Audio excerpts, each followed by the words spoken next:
Okay, welcome to the second episode of the King and the Progress podcast. I am Mr. K. And I'm Mr. P. Hey, Mr. P, how you doing? Good. How are you? Morning. Good morning. It's good morning in Australia, and it's almost late evening in UK. mm. Yeah. So, how are things your side? What are the things which are interesting and capturing your attention nowadays? Yeah, lots going on with work and family and everything else, but maybe I think we could. So we touched upon why we started this podcast in the first episode, Yep.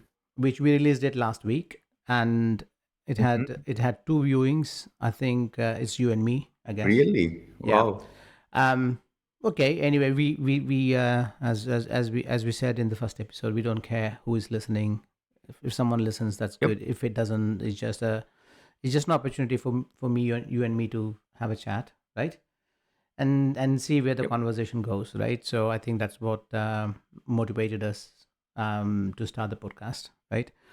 Because we have interesting thoughts, interesting and diverse thoughts on matters of everything under the sky, right? So Yep. yeah, so we had two viewings, so we'll see if we can do better. But right, so what's happening currently? So I think we both hail, well, not we think, we both hail from South India, right? Yeah. Although we live in the West, but something's happening in Mm-hmm. India now. There's a temple being inaugurated tomorrow, I guess.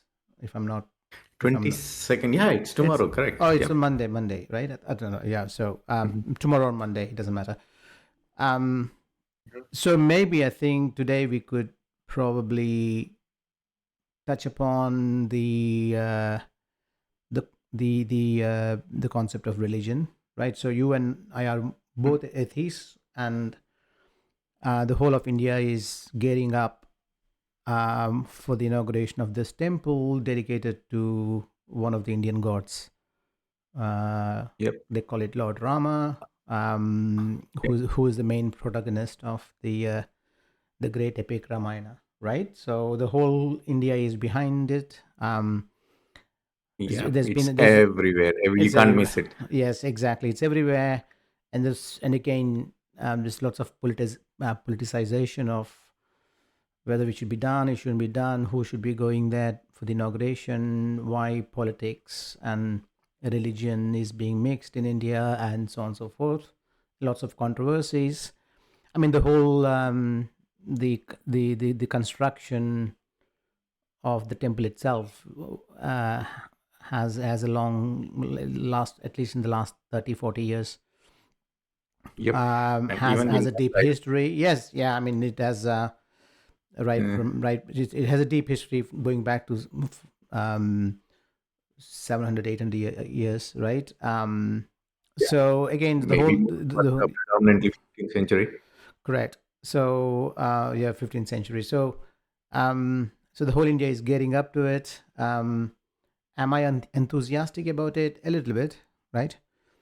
It But I'll tell you my thing. I am happy. For some reason, I'll tell you why I am happy.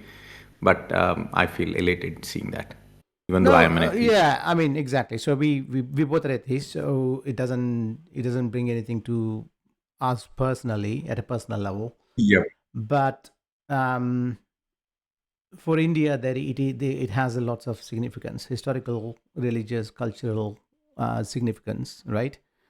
Yep. Um, and the history goes back to at least 3,000 years. Uh, the story of, or the epic of Ramayana is something that's on everyone's minds all the time, right? Um, Passed on generations by ex- generations, word of mouth. it's been generations after generations, and it's so I mean, yes, from a personal point of view, we both being atheists, okay, maybe we probably visit sometime in the future, right? Not to pray or anything like that, but just to have a look at But it. But admire it, and I'll tell you, like, my opinion about religion is it also gives somebody an identity. Oh yeah, yeah. I mean, So like, yeah, exactly. uh, So it's where we belong. It's yeah, what we are from the world's point of view. correct. And it gives a collective identity to lots of, well, almost 1 billion Indians, right? Hmm. India has been, I mean, from a cult, India has been ruled by the Mughal conquerors for around now for around 500 600 years, and then by the British. Um, Hmm. so it is a movement. It is a cultural identity movement for the whole of India. That um, unlike other countries where Islam um, basically killed or destroyed the historical cultures. I mean, Iran, for example, is a great example where the great Persian history has completely been forgotten by Iranians, right? Um, Yep. it's the same. My It's the same the case in, for example, in Malaysia, Indonesia, Cambodia, where their historical roots have been completely obliterated by the conquerors, colonial, by whatever we want to yeah, say. yeah, correct, but the religion itself. So, Mhm. but Hinduism or the Indian Mhm. Hinduism withstood the onslaught of the Mughals, and Mhm. also there has been a number of there has been a there has been motivations by the British to convert um, lots of Even Indians to now, Christianity. I mean, even now even now mhm. the proselytization into Christianity is still happening today, right? I'll, And I'll take I want to put my idea here before I forget that train of thought. My opinion about Hinduism, why like India is still predominantly Hindu despite multiple conquerors coming in, be it Mughals or Greeks or maybe like colonials as recent as last 150 years, is Hinduism, I feel, is more an ideology than somebody following some certain postulates. So destroying certain temples or burning certain books, maybe it works for other religions or other locales, but Hinduism is something people embrace it in their thoughts. So it's very difficult to kill yes, those that's thoughts. correct. I mean, there is Hinduism is quite different to at least the predominant other Abrahamic religions. Let's put aside Buddhism for the time being, as Mhm. Buddhism is an offshoot of Hinduism anyway, right? So Jainism, yeah, Jainism, but Jainism is not that. That religion doesn't have the same number of followers of Buddhism, right? But if you look at the mhm. five big great religions, the Islam, Christianity, Hinduism, Buddhism, and to an extent Judaism, because it's been quite old, right? So these are the Yep. predominantly five major religions. But Hinduism, and probably we could also add in Buddhism to this train of thought, is completely different to the Abrahamic faiths, right? Mhm. And there's lots of reasons. There's lots of historical, cultural reasons, right? So um, Mhm. if we, I mean, again, for some of the viewers who are not, if they're not from India, it'll be good to give them some view of some history of Hinduism, right? Again, Mhm. I'll explain what I know, and then maybe you can challenge, or I can you just can chip in, challenge or I you can can even add whatever you in, right? find. So Mhm. um, so obviously the Hinduism is not one set of, as you have alluded to earlier, right? So it's not Mhm. one book that gave birth to Hinduism, right? It's not one prophet, one god. So it's very different to the Abrahamic faiths in that sense, because it's a melting pot of um, different ideas, historical ideas, right? Um, uh, Again, because India is, or Indian subcontinent, which if you go back to the history, included all the way from India, Pakistan, all the way to Afghanistan, right? And then also to Samarkand towards the Central Asian Central Asian steppes, right? And the Hinduism was also quite prevalent all the way to Indonesia, Cambodia, like the biggest temple. Korea has Ang, second Ang, largest or first largest I Hindu can't temple. remember which one, but the Angkor Wat in Cambodia, Ah, yeah, yeah. which is dedicated to Lord Vishnu, which is the Indian god. So Yep. the extent of the following of Hinduism was quite broad and wide, right? All the way from Mm-hmm. Afghanistan all the way to Cambodia, Southeast Asia. Mm-hmm. Um, Mm-hmm. and this again, if we go back, I mean, it's very. I don't think there's any historical accuracy in terms of when Hinduism started. But again, Hinduism is a new is a It's newly coined evolution, term by not British, right? somebody So started it. sorry.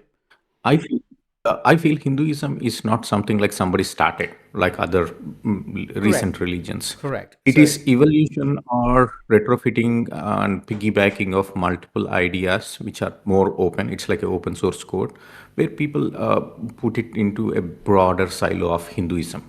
yeah, I mean, so there's no single origin, right? Mm-hmm. Like a prophet Mm-hmm. derived from Jesus or Prophet Muhammad, right? Or Moses, like in the Abrahamic faiths, right? So Mm-hmm. so Hinduism was a set of practices, rituals, ideas, and it's again the it probably started around the Indus Valley civilization. Obviously, if you, I mean, Correct. this is Yeah. a non-theistic view of when the Mm-hmm. origins of Hinduism. If you Correct. talk to the theistic More view, then you anthropological. I think you're breaking up a bit, Mr. Oh, sorry. So Mr. it's K. more anthropological, like somewhere around 3,000 to 5,000 years ago, Could be, people yeah. started So worship. it's the initial beginnings. Hmm.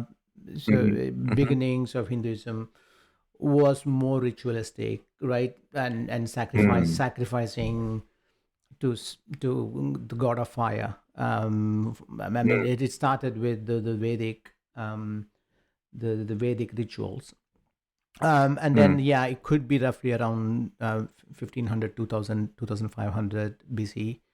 BCE. And Hmm. interestingly, that the Zoroastrianism, which Hmm. was the religion of Persia, right? And or the it's I don't think it's Hmm. in practice, or maybe there's some people There are who few. there's There some are few in Zoroastrian. India also, right? They're in India, but they're not in Iran because the Islam drew them away, Yeah. right? So Yep. there are some Zoroastrians still in India, but I think their god is called Ahura Mazda, right? And their prophet is Zarathustra, right? So, and Hmm. they again there are some similarities between Vedic the beginnings of the Vedic religion, and maybe there are some commonalities between, because Persia and Indus Valley civilization is where Pakistan, Afghanistan is currently, right? So, and it's very close to Persia. So there is, at least from a Yep. non-theistic point of view, it's very much. It could have been that there was a melting pot of exchange of ideas between the Mhm. Persian Zarathustra and Zoroastrianism and the Indus Valley civilization, right? But if you Hmm. talk to a theist, this would be quite a blasphemy for them to say that no, no, no. I mean, if you talk to a theistic Hindu, average, maybe more sort of Orthodox Hindu, they say that no, our religion has been handed down by the gods tens and thousands of years, right? And then No, they go, let's simply be objective here than like somebody's yeah. thing like So I or mean, that again, as I no. said, that because at least for the viewers, I just want to be clarify that this is our origins of Hinduism. What we explain is is more rational, at least from what we know from from the excavations from Indus Valley and stuff, because there are some Correct. deities that we found, which is common in Indian religion, right? So, but there wasn't one Hinduism. I mean, I think that the coin itself, the name itself has been coined very, very recently, maybe in the last 200 years, right? Correct. Not By the maybe. British, Yeah. yeah, correct. Um, Mhm. if And I think it's fair to call that our religion, or our Indian, the Indian religion of Hinduism is usually called Mhm. Sanatan Dharma, right? Which is just the Correct. eternal wisdom or eternal righteousness, or it's just a set Mhm. of codes and practices which have been eternal, right? So, and that's Mhm. about it. And the great thing about Hinduism, which is unlike any other religion, is it's a it's a free market religion, right? Yeah. So it's basically democratization of ideas, um, spiritual ideas, mostly religious, cultural, and ritualistic as well, right? So it's just a free market marketplace of ideas, right? Um, and it's polytheistic, but there are also some monotheistic features of it. This is polytheistic. It's a mix of polytheism, pantheism, paganism, right? You Deism. can customize it actually, Yes, like exactly, the way because you it's like, you can choose correct. your gods. You can come in anytime, you can go in anytime. Hinduism is accommodative of atheism, and there is no, it's not a blasphemy to get out of Hinduism. Correct. Nobody cares. Exactly. So again, Mm. but there's some. So this is not the reason why we were saying that this is unlike any other religion, is because uh, it's basically all the way that the way the practices of India were codified into some sort of a form that is practiced today, right? Has Mhm. Is basically the best idea, or the best idea that is appealing, right, to the people. One, and some ideas got um, so Mhm. maybe there was a Darwinian evolution of ideas, right?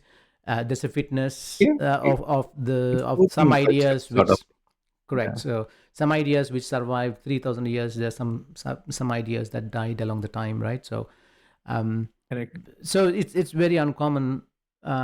It's very unlike the other religions, but there are also some commonalities between the Abrahamic faiths and India, that at least the Vedas are believed as the primordial texts, right? Mm. Like, so that's the canon of the so-called Hinduism today, like the Mm. Bible and the Quran, right? Mm. Judaism is slightly different with the Old Testament and then Ten Commandments, but at least Vedas are at least um, A few thousand years. yeah, believed to be handed down. So again, this is a theistic answer, would be that Mhm. God passed on the Vedic text to the great sages and seers of India, but okay, it's been compiled around, possibly around 2500 BCE or 2000 BCE. Mm. Again, Vedas were very ritualistic, right? It doesn't touch Mhm. too much. It doesn't delve too much into the concept of the god, and it's more ritualistic sacrifices and stuff. Though Mhm. the other interesting thing about Hinduism is that, unlike Abrahamic faiths, um, it's not one book, right? So you have the Vedas, um, and then you have a set of text called the Upanishads, right? Which Mm. probably were compiled around anywhere between 1000 and 200 BCE, right? And Upanishads go into epistemology, a bit of metaphysics, and it's more of a student-teacher conversation on the questions of nature, the Right. mind, reality, and things like Yes. that, right? So, Mm. and then, so there's not one book that Hindus although the practicing Hindus adhere to, right? So, and then you have the Vedas, the Upanishads, and then there are lots of other compilations called Puranas, which are pretty Mhm. much mythological stories. Um, some are very fairy tales, and yeah, so it's this again. It's a mix of esoteric, stories and Mhm. of many gods, right? Um, and their and their births and their whatever happened in their life and things like that. And then you have the two great epics, Ramayana and Mahabharata. Um, Again, I don't think historically, although we knew the authors of Mhm. Ramayana, called Valmiki, Valmiki? and Mahabharata was Yes. uh, at Mhm. least at least was said to have been written by Vyasa. It's very hard to date it, because we don't. Although there are historical references of the places still exist. For example, it brings us back to Ayodhya, which is where Ramayana starts. The story of Ramayana starts in Ayodhya, and this is where the temple is being built, um, to worship the protagonist of the Ramayana in the next day or two, right? So again, Wow. there's lots of books, and then there's Mahabharata, and a part of Mahabharata is Bhagavad Gita, which is something that at least the philosophy, basically it's a philosophical treatise on the nature of being, and the relationship It's our between best practices, the best practices of something like do's and don'ts. how to live a fulfilling life, right? Yeah. And things like that. But again, Bhagavad Gita is just a small chapter, right, in a big epic Of called Mahabharata. Mahabharata, right? So, but if now over the now if you I mean, lots of people, I mean, many Indians do not read Vedas or Upanishads or Puranas, right? It's Mhm. something. So if there is some book they have to follow, like a Bible, um, there is again Ramayana and Mahabharata stories, right? You don't so there's it's, you don't have to follow as long as you know the story and the moral and things like that. Yep. But the closest thing close if the closest book, if there's one book that is a foundation guide or a Bible of Hinduism, I think it's Bhagavad Gita now, right? At least as Correct. far as I'm concerned, So I that's have one. two things to put here. Sorry to break you, Mr. K. So I just want to tell about talk about the religion, the different religions in like very like 10 seconds or 20 seconds. Earlier religions were more personal. It's more like my God, my crops, my house, Yeah, something it's like that. And personal it God. was never punishing, or it was never guiding to the society as such or community as such. As the people grew, once the 150 is the magic number, people once they are living in more than More groups than of a group of 150, 150, yes, correct. they piggybacked all these virtues and morality into this religion so that people can follow without asking certain questions, or it's more like a rule thing. Yeah. So Hinduism dates back to the what all religious or anthropologists feel is it's much earlier than people where they used to live in bigger communities. Mm. So we still see those vestigial things wherein it more talks about how my God should be. Then it's all conglomeration or addition of multiple things which came into Hinduism. That's what few believe. But Judaism, then Christianity, then Islam, it was more like you see punishments if you do certain things, and it's more penalizing. Religion started penalizing. So that's one of the uniqueness of Hinduism, which because it's old, it does not show like Yeah, it punishments doesn't it or doesn't force you to follow. It doesn't basically sets a framework and a guidance, right? But there is, it's again, as I said, that's the reason I said it's democratic. If you choose to believe it, you believe it, and if you don't choose to and not to follow, and then live your own way, right? There's no penalty. There's no backlash of not accepting an idea, right? There is it's so. For example, there's no punishments for blasphemy, for example, right? At least so you could free, at any point in time in the last 3,000 years you could freely reject the religion. I mean, in fact, this is what Buddha did, right? Is that short? He didn't reject the entire stuff, but he rejected the ritualistic part of the old Hinduism, right? Yep. And this is what the Jainism, the Jain god Mahavira did, right? So they belong to so they so just for the so in Indian, the whole of Indian religion, or the philosophical thoughts of the old Hinduism was split into two schools, right? So Astika and Nastika, right?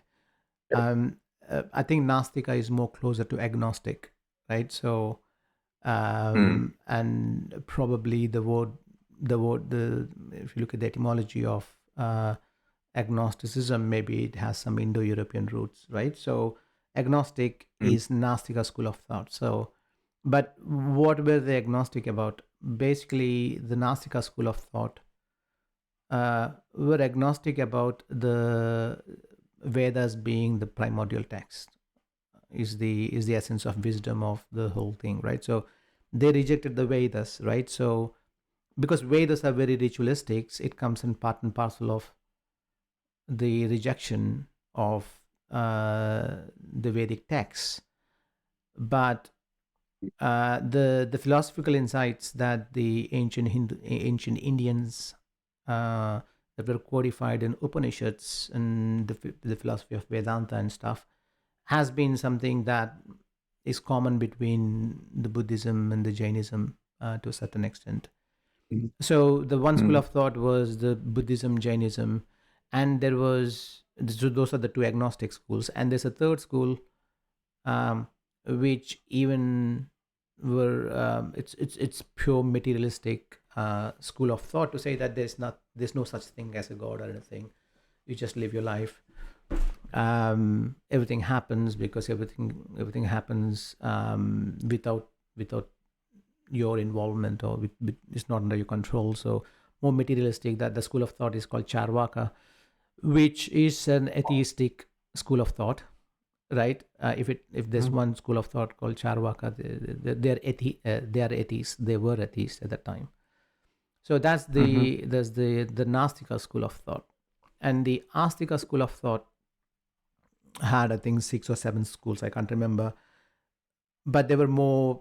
It wasn't the worship of God was the center theme of the old Hinduism, right?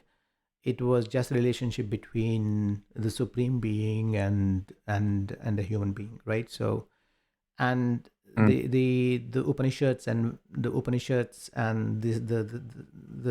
Astika school of thought had 6 or 7 schools. I can't remember, but they call Nyaya, Vaisheshika, Sankhya, Advaita, Visishtadvaita, and Vedanta, right? So these are the 6 schools of thoughts, and they all basically deal with epistemology, metaphysics, the nature of being, the nature of the God.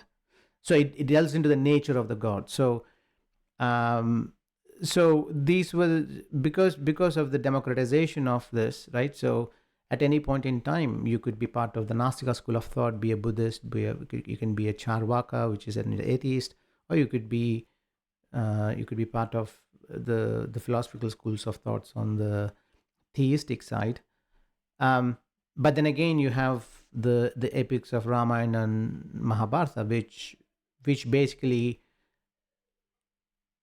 is more focused towards a god with a form, right? Because the The Ramayana is the protagonist. Lord Rama is the avatar of Vishnu, right? And in Mahabharata, Lord Krishna is the avatar of Vishnu. So the philosophical schools weren't very. It wasn't about the personal God, but it's a relationship between one true God, right?